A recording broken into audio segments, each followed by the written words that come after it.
राजस्थान सहकारी सोसाइटी संशोधन विधेयक 2023 को आज सदन में विचार लिया गया है।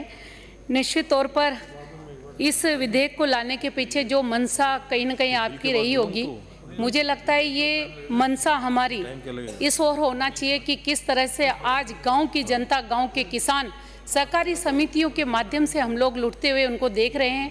कई गबन कई बार हो चुके हैं, हम भी विधानसभा में उठाते हैं, लेकिन उसके बावजूद भी कार्रवाई कुछ नहीं होती। मुझे लगता है कि कोई कानून हम लोग बनाएं, लेकिन उस कानून को लाने से पहले हमें बहुत सारी बातों पर विचार करना चाहिए, सोचना चाहिए।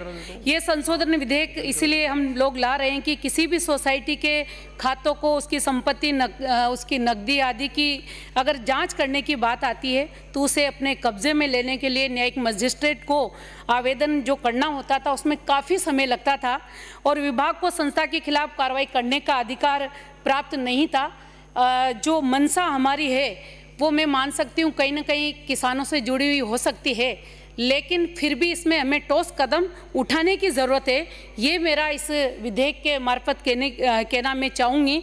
और मैं ये भी कहना चाहूँगी कि इस विधेयक को लाने के लिए जिसमें हमने देखा है कि राजस्थान सहकारी सोसाइटी अधिनियम की धारा 31 की उपधारा 2 है, उसके अधीन जो प्रचलित प्रक्रिया को विलंबकारी बताते हुए उपधारा 2 एवं 3 को प्रतिस्थापित किया जाना जो प्रस्तावित किया गया है, जिसमें मैं कहूँगी कि इस बात का मैं पुरजोर शब्दों के साथ विरोध करना चाहती हूँ। धारा 31 की उपधारा 2 में न्यायिक मजिस्ट्रेट को जो आवेदन करने का विकल्प है, जहाँ तक मैं मानती हूँ वो सही है।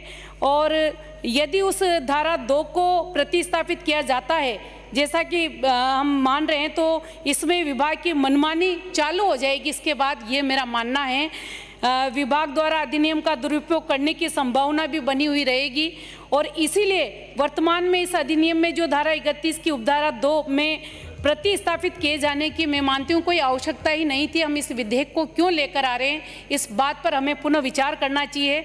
इसी विधेयक में राजस्थान सहकारी सोसाइटी अधिनियम की धारा 63 की उपधारा 3 में जो विधिक बाधक रूप में कार्य करना बताते हुए इस उपधारा को जो हटाने का जो विधेयक में उल्लेख किया गया है वो निश्चित तौर पर गलत है।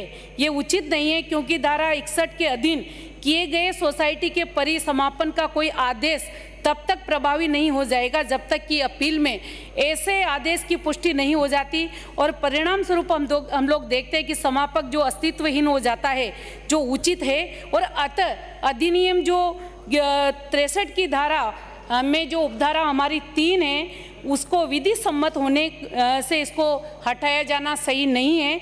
साथ ही साथ मैं ये भी निवेदन करना चाहूँगी कि हमने सभी ने देखा है, इस विधानसभा में कई बार मुद्दे भी उठे हैं। धारा 57 के जो गबन के प्रकरण हैं वो काफ़ी समय से लंबित चल रहे हैं, उनका निस्तारण समय पर नहीं हो पाता और खुले में ऐसे गबनकर्ता घूम रहे हैं, ये हम सब देख रहे हैं। निश्चित तौर पर इस पर भी कहीं ना कहीं लगाम हमें इस विधेयक को लाते समय इन सब बातों का ध्यान रखते हुए ये करना चाहिए।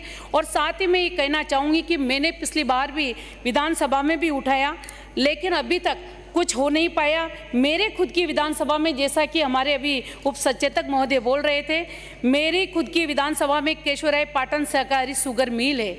आप देखिए उस शुगर मिल जो हमारा राजस्थान कोऑपरेटिव सोसाइटी एक्ट 1965 के तहत उसका गठन किया गया और 65 से 66 तक उस मिल प्रबंधन बोर्ड ऑफ डायरेक्टर द्वारा उसको प्रारंभ किया गया और लगातार चलता आ रहा था। कभी लाभ में चला, कभी हानि में चला, कई स्थितियां परिस्थितियां बनी। और आप देखिए सीधा हम बात करेंगे तो राजस्थान सरकार का जो उसमें हिस्सा बनता है उस राशि में वो 84% बनता है और किसानों का हिस्सा भी उसमें 16% का था। लेकिन किसी कारणवश 2002 से 1 तक जो समय चला वो हम सबको मालूम था, अकाल का था, उसको बंद कर दिया गया। निश्चित तौर पर मेरा सभापति महोदय, मैं प्रस्ताव करता हूँ कि सदन का समय 1 घंटा